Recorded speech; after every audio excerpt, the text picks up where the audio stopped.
From the nation's capital, I'm Martha McCallum, and tonight the story begins with the president being challenged from within his own party as 4 senators take down repeal and replace, leaving his supporters wondering if the GOP can get anything done.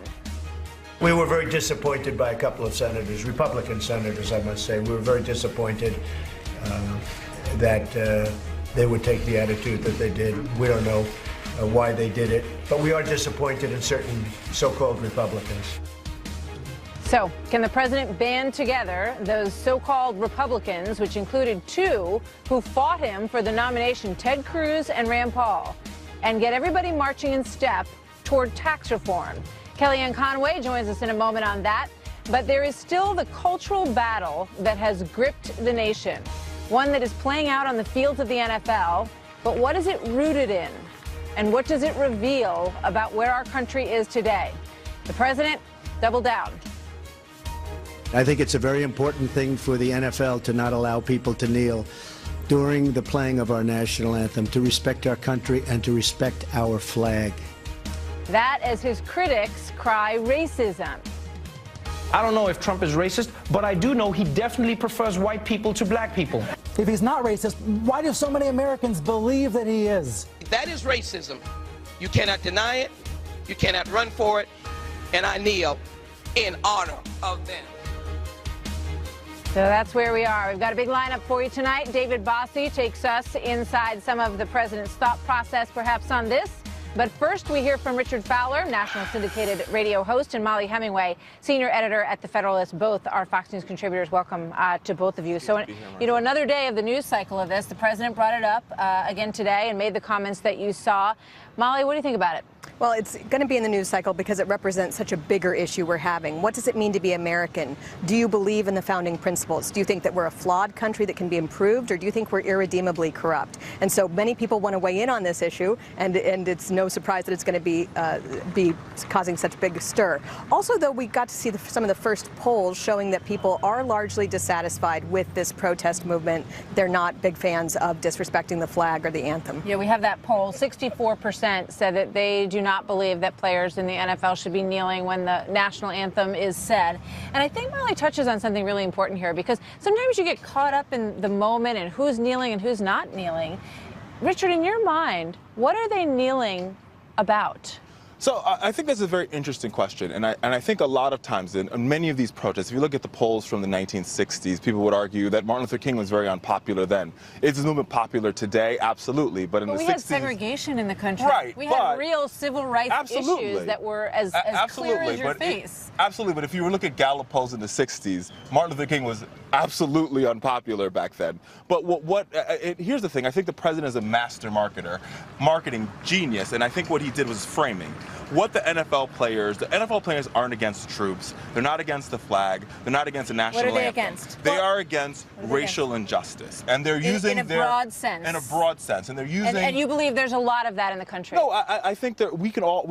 I think there's a lot of people that do believe there's racial injustice in the country, and we could debate that all we want to. And there's going to say that there's people who believe there isn't racial injustice in this country.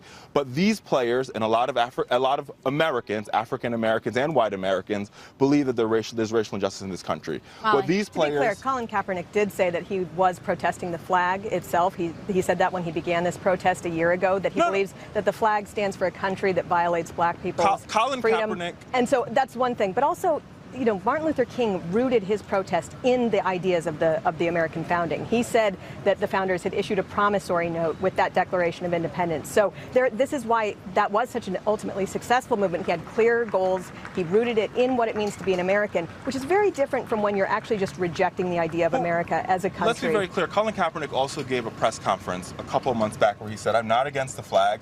I'm not against being an American. I just want American to be just for everybody. Colin Kaepernick wears socks that have policemen depicted as pigs on them. Is that okay? Listen, I think this is larger than... I mean, that is where this started. It started as something that was against the police, right? You had the St. Louis team running out of the tunnel, hands up, don't shoot. which we know never happened. So I think we do need to think about the facts that started all of this. I mean, I think you're referring to, that's one case of police. That's the Michael Brown case. There's more cases of this. But there's a larger problem of injustices in police departments across the country. People have reported about this. You have the Tamir Rice case. You have the Eric Garner case. We can go on and on and on. And these list of names go on and on. But once again, I think if you talk to these players, and many of these players, Dante Stallworth has been on this air talking over and over again, and many of these players are saying this is not about the flag, this is not about our veterans, this is not about the anthem, this is about using our platform to protest racial injustice. And what Donald Trump has done, and what Donald Trump has done, hold on one second, what Donald Trump has done is frame this as this being about against the flag, against the anthem, and it's not that. I got you. If you do care about criminal justice reform, and if you do care about police brutality, you have to have everything be rooted in the facts. It is true that there are, several dozen people who are unarmed who have been shot by police officers, and that is a concern. It's not just a concern for black people, even if it's true that black people and white people have different experiences with the police. And it is true that so much of this movement started based on something that we know is not true, the hands up, don't shoot idea. So it's important how we frame these things if we want to actually make changes with police brutality.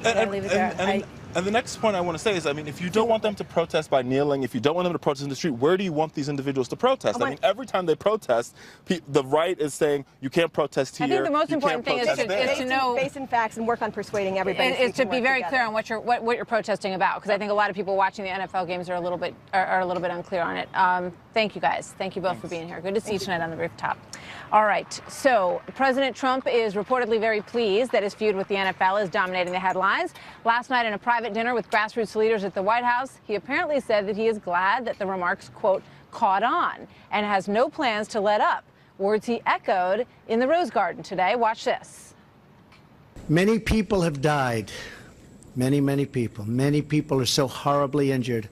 I was at Walter Reed Hospital recently, and I saw so many great young people, and they're missing legs and they're missing arms, and they've been so badly injured. And they were fighting for our country. They were fighting for our flag. They were fighting for our national anthem. And for people to disrespect that by kneeling during the playing of our national anthem, I think is disgraceful. David Bossie was President Trump's deputy campaign manager. He's also president of Citizens United and a Fox News contributor, and we do it like magic. We just swap people in and out up here. It's a lot of fun. How you doing, David? Good to see you tonight. I am great. What a beautiful night. It is a beautiful night. You heard the conversation I just had with Richard Fowler and Molly Hemingway. What do you think? You know, it's it's just fundamentally a communication problem that isn't going to get fixed anytime soon. The NFL players are saying one thing and doing one thing, but the American people don't understand it.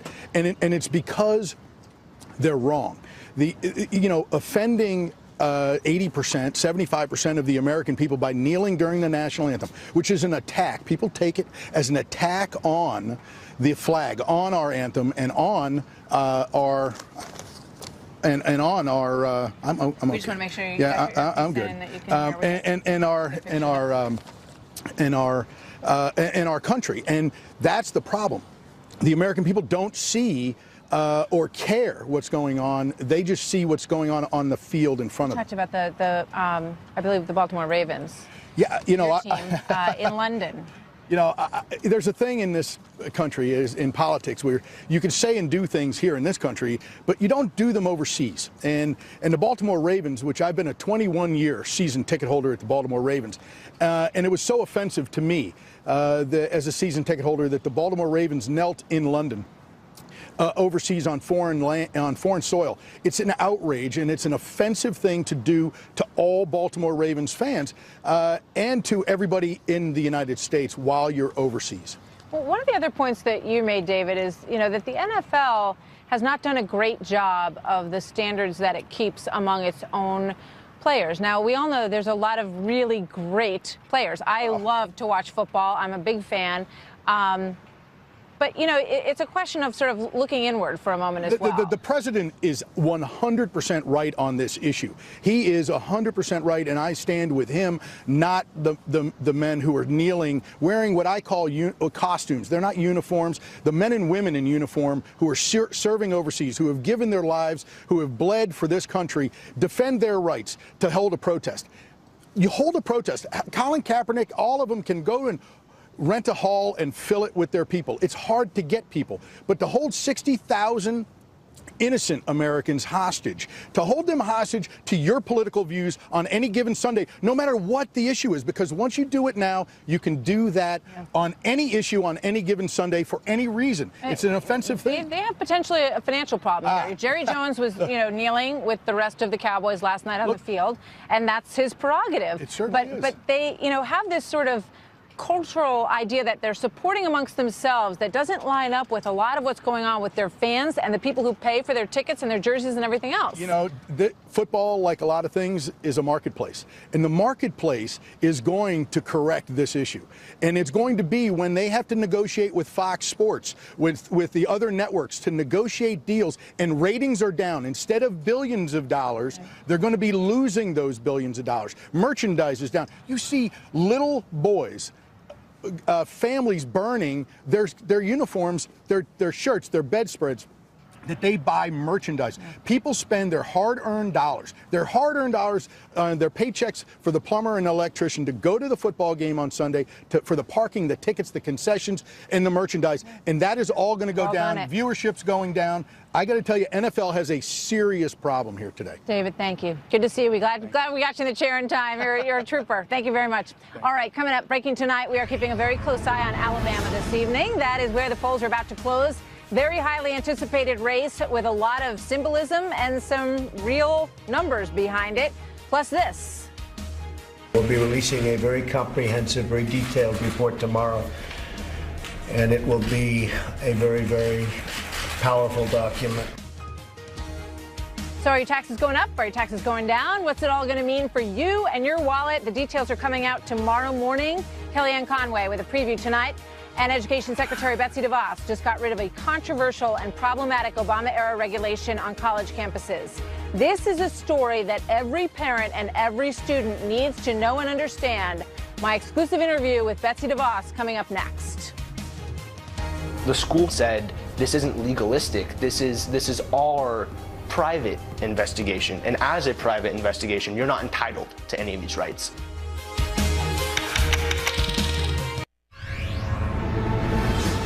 Breaking tonight, President Trump is in New York City this evening to help the RNC raise some money. He is speaking behind closed doors with supporters there in the Big Apple, and it comes after a busy and a frustrating day for him here in Washington as the final nail in the coffin was put in repealing and replacing Obamacare. Promised for 7 years, the Senate GOP announced that they were going to vote.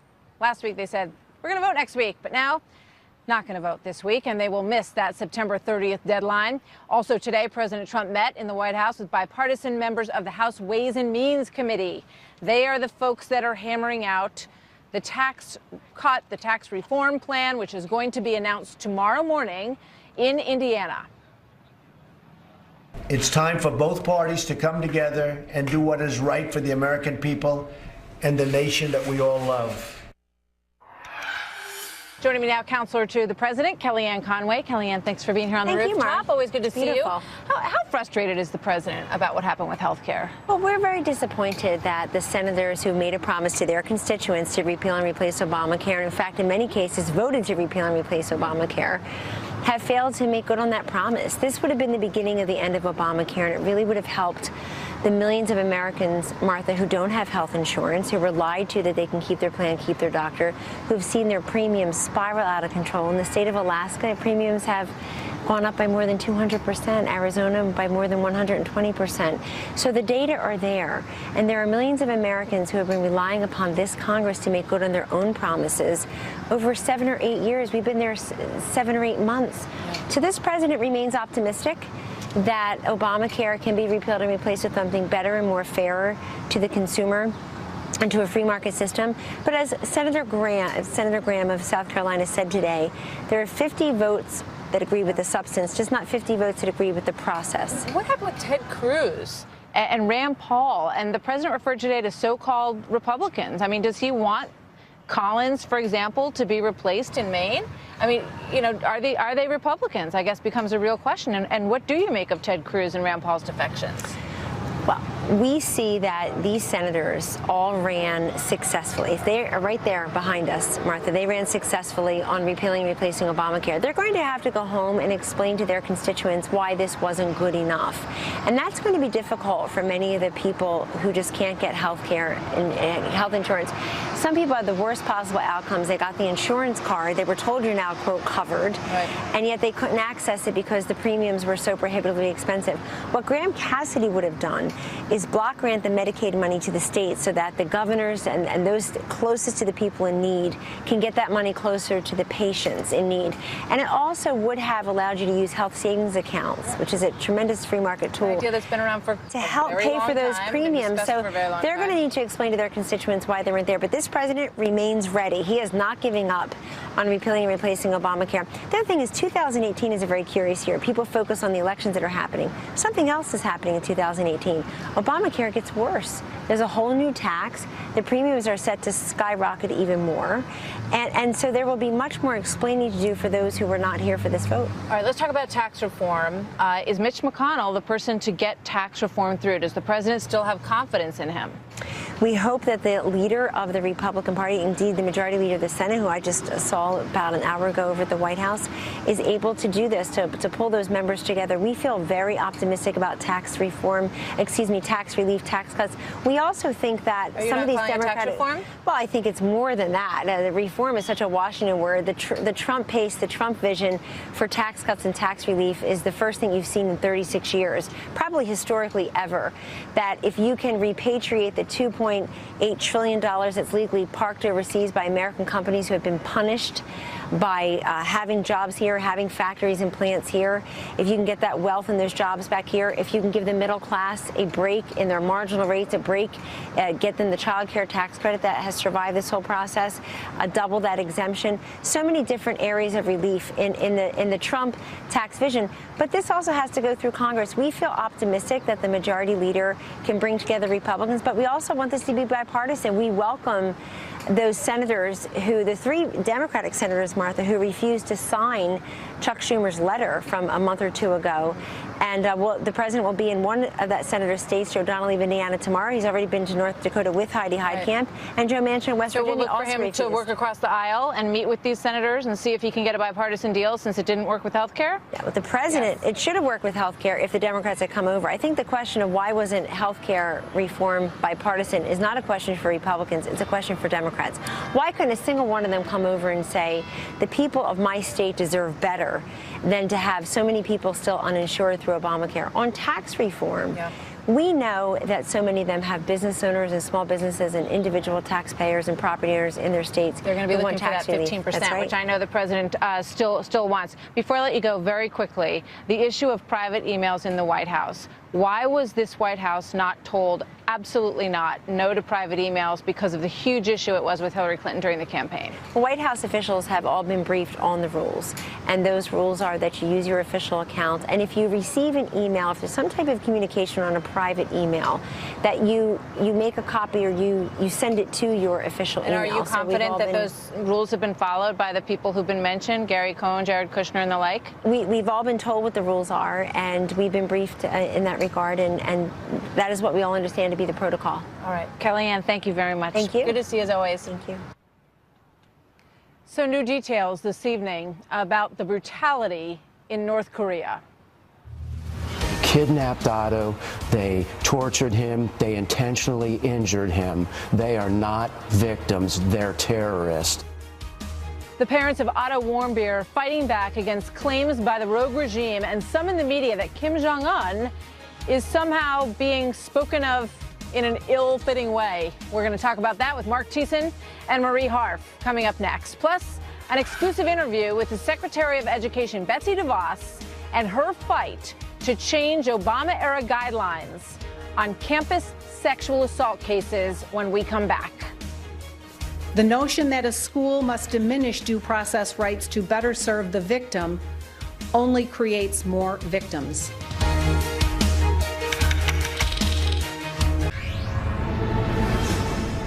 We are totally prepared for the second option, not a preferred option.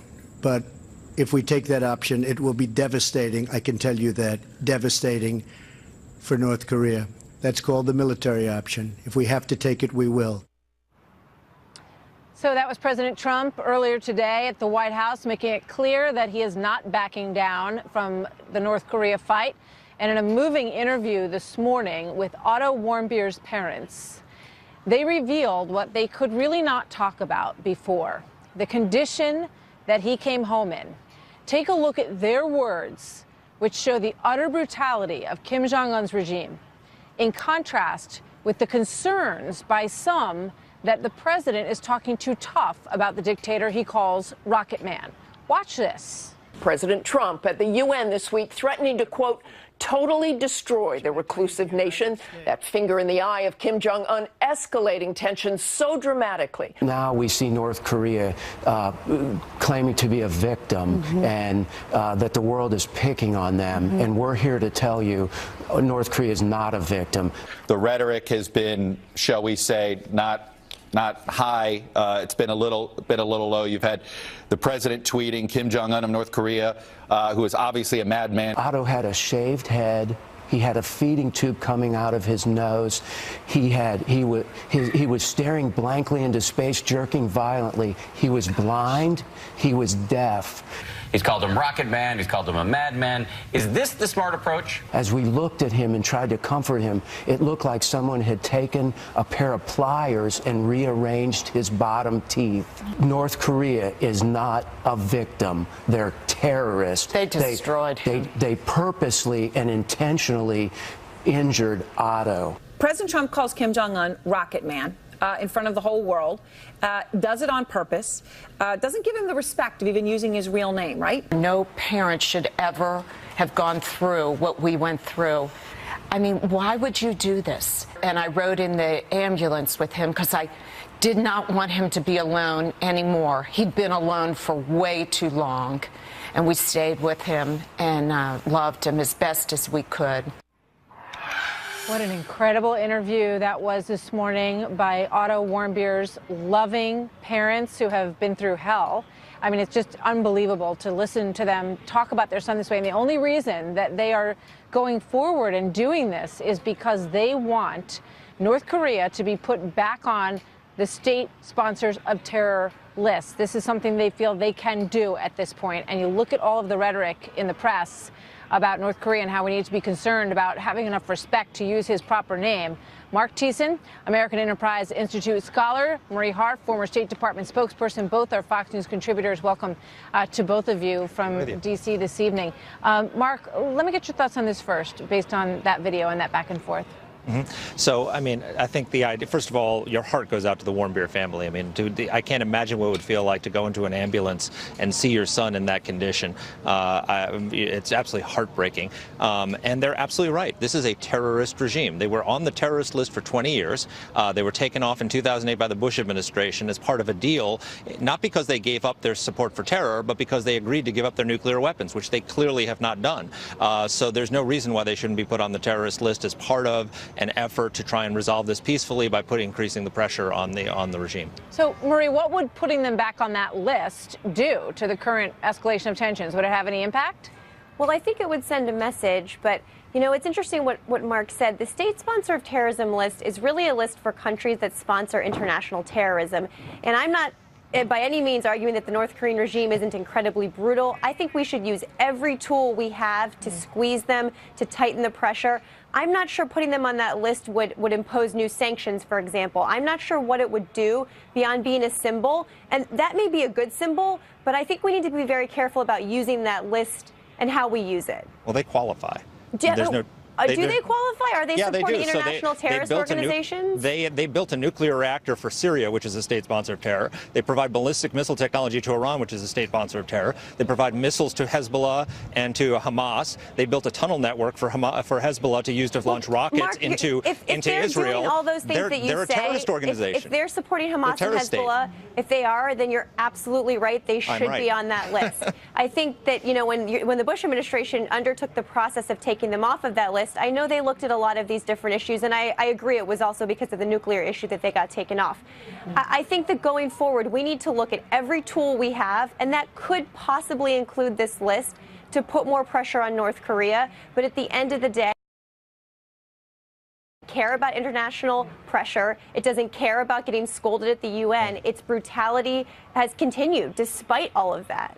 So isn't, the current escalation of rhetoric perhaps the last best weapon? You listen to so many people talking about how appalled they are that the president's using the language that he's using. But in the past, all the best good efforts of the Bush administration, Mark, as you point out, and administrations prior to that, going back to the Carter administration, did lots of different forms of what some might call appeasement in order to get a bit of a deal from North Korea, and it hasn't worked. Mark. You're absolutely right, Martha. I mean, the Reagan administration, during the reason that we didn't have a hot war with the Soviet Union is because the Soviet Union, we actually went in, historians went in and looked at the Soviet archives after the Soviet Union collapsed. The Politburo minutes are there, and they thought Ronald Reagan was willing to launch a nuclear first strike, and so that fear is what prevented them from taking a lot of actions that would have precipitated that kind of a crisis. I don't think that Kim Jong-un believes that Donald Trump is actually going to carry out a military strike on his country. He seems to think that he's pretty safe. And so I think one of the reasons Trump is doing this is to get the notion through his head, because the best way to get a peaceful solution is if the North Koreans understand that he's deadly serious about taking a military option if they don't do something. Right. We got to leave it there. But today the president did say that if they were to take the action of shooting down any of our jets, that would be something that we would have to respond to with the military option. Marie and Mark, good to see you always both. Thanks, Martha. Thank you very much. So the Obama Department of Education said that colleges had to prove that they were cracking down on sexual assault or risk losing their federal funds. In their rush to comply, some of the accused say they lost their sense of justice, and some students paid a very high price. I got a phone call from the school's Title IX department telling me in no uncertain terms that I had to pack up my stuff and leave my dorm immediately. You have study authors making the determination whether something was sexual assault, whereas the person responding to the study might not even say that themselves. There is definitely a campus sexual assault hysteria going on. Betsy DeVos is changing the rules, and she is here live next.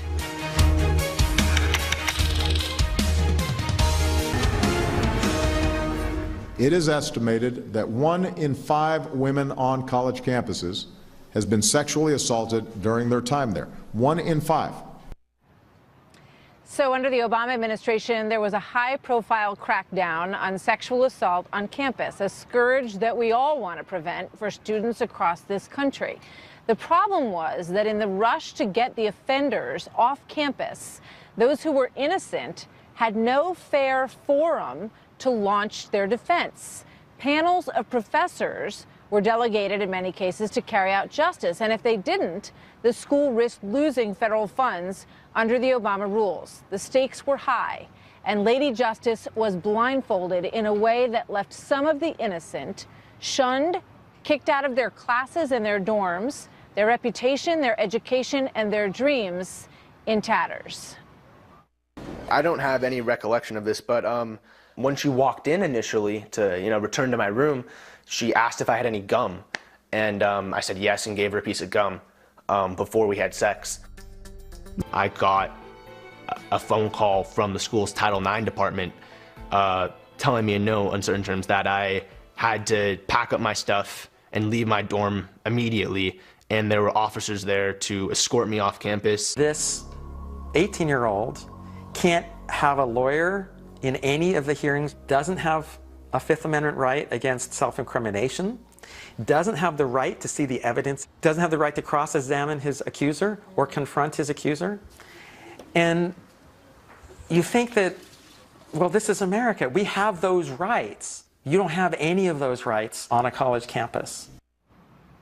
Pretty stunning, right? But under the direction of the new Secretary of Education, there's an effort to bring due process back for college students. Betsy DeVos joins me now for this exclusive interview. Secretary, good to have you with us today. Here, Martha. This is a courageous thing to take on, because everybody has heard that number that President Obama spoke about, that 1 in 5 college students is assaulted during college. First of all, do you agree? Is that number true? Well, let me just say that one sexual assault on campus is one too many, but one person denied due process is one too many, and that's really what this is all about. We really need to get to a point where it's fair for all students and where it is clear what the process is for all students. There have been too many students wronged in a well-intentioned attempt to ensure that this issue is not swept under the rug and not hidden in back rooms of schools any longer. And we have no intention of doing that. We have every intention of continuing to make sure that students feel safe and that they all have a fair and equal forum in which to work through such issues as this. So tell me, under the new rules that you're working on, what would that forum be? If a student is accused of sexual harassment, assault, and he's brought before a forum under the new situation, how would it change? What would be different? Well, as you know, we've begun a rulemaking process, and this is a process, not an event. So it's going to be a number of months before we have any final guidance. But in the interim, we have released a set of questions and answers to help schools in this interim time. We want to be a partner with them. They have a very important role to play in this, and we want to ensure that students know that they are going to be treated fairly and that we are going to put a process in place that's going to be fair for all of them. And then how will the Department of Education judge whether or not those schools are implementing those rules correctly, whether or not they are being fair to these students? You know, in terms of a young man who walks into one of these hearings, will he be able to have an attorney present? Will he be assumed guilty before he walks in the room? The Office for Civil Rights under the previous administration really became an adversary to colleges and universities. In fact, I had several college administrators tell me they were terrified to even contact the department for fear it would launch an investigation. We want to be, that is not going to be the case any longer. We want to be a partner with schools to help them hold up their duty and their end of the deal, which is to protect students and ensure that they have a safe environment. You know, as a woman, is this a difficult thing for you to take on? I mean, when I did the documentary about this, I, got a lot of negative response because there is the feeling that for so long on college campuses, these kinds of assaults were swept under the rug, and no campus, no university wanted to be the place where something like this happened, so they just didn't want anyone to know about it. But the pendulum, as you said, swung too far in the other direction. And this is a serious issue, one to be taken very seriously. But, I'm a mom of both boys and girls, and I'm a grandmother of girls and boys, and this is an important issue for us to get right for everyone. What would you say to parents like yourself who, you're sending sons off to college, daughters off to college? They need to understand what their rights are under this system. How would you advise them? Well, I think, first of all, instead of being in a reactionary mode, I hope that we will be able to move to a point where we are in a mode of helping educate and prevent these things from happening in the first place. And there's a real important role for schools to play in that regard. And a real important part of this process will be having conversation about how we can better do that. But I think about one of the students that I met in one of the forums we had. She had herself been a victim of assault, and now she was being falsely accused of assault. And she said, in neither case have they gotten it right. She was, to me, the very epitome of what we're talking about here, ensuring that we are doing right for all students. Yeah. When you look at this issue and you think about the way that college campuses are evolving today, we see all of the free speech issues, and you think that in some of these cases, and kids that we talk to, the young women were sort of convinced by, a rape crisis center on campus that they should rethink what happened to them and that maybe they were actually assaulted. I mean, how do you fight that? Well, again, I think this is not an issue to ever be swept under the rug again, but we need to help provide tools for colleges to work through these things in a way that's going to be equitable and fair for all students, and to, again, get to a point of prevention and education instead of after the fact reacting to. I asked you in the beginning if you believe the 1 in 5 number, because it's a scary number, and I think it was Molly Hemingway, we talked about this the other night, she said nobody would send their child to college if that number were true. I don't know the numbers for sure. All I know is that 1 is too many, And one student that is denied a due process is one too many. So we need to make sure that whatever we do, we're ultimately going to get it right on behalf of all students. How do you feel in general, settling into your job as Secretary of Education? I know in the beginning there was, a bit of some rocky situations where you were having protests when people thought that you weren't qualified because you didn't have enough background in education. How is it feeling now? It's feeling good. Yeah. I know that I represent change, and change is difficult, but we've been doing the same thing for decades and expecting different results, and it's not going to change without some significant change and readjustment. Thank you very much. Secretary Betsy DeVos, good to see you tonight. Thanks for coming up to the rooftop with us. Hope to see you again. It's a pleasure. All right. You. Thanks. So this evening, as you know, there is a big vote going on in Alabama. Quiet stages at the moment, but in a little while they will be quite active. Two Republicans running against each other in the primary there. Steve Bannon against the White House, essentially on the sides here. He says that he represents the true Trump voter and that the White House is selling out the base. So who wins tonight? Very big point of pride in this whole thing. Former Congressman Jason Chaffetz joins us next when we come back on the story.